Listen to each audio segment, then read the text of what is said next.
Waiting can be one of the hardest things we face in our journey of faith. In a world that moves fast, where we're encouraged to pursue immediate results, it's often difficult to accept that God's timing doesn't always align with ours. But when God says wait, it's not a denial. It's often a season of preparation, growth, and trust. Abraham waited decades for God to fulfill his promise of a son. In Genesis 12, God promised to make Abraham the father of many nations, yet Abraham didn't see this promise come to life until he was nearly 100 years old. During that waiting period, God was strengthening Abraham's faith, teaching him trust, and preparing him for the incredible role he would play in his plan. Waiting is a test of faith and patience, but it's also a time for us to deepen our relationship with God. Isaiah 40:31 reminds us, "But they that wait upon the Lord shall renew their strength. They shall mount up with wings as eagles.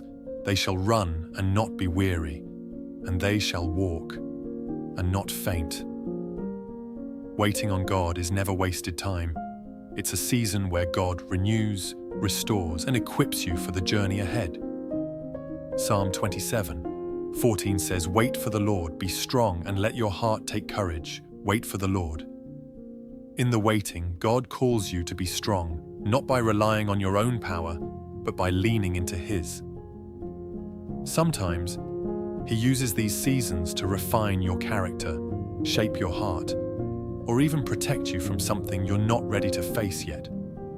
He sees the bigger picture and knows what you need, even if it's not what you want right now. Romans 8:28 says, "And we know that in all things God works for the good of those who love Him, who have been called according to His purpose."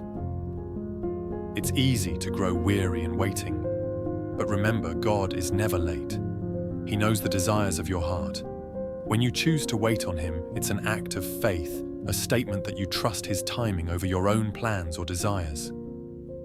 Use this season to pray, seek Him earnestly, and find rest in knowing that His timing is always perfect. And when His plan unfolds, you'll see clearly just how faithful He's been all along,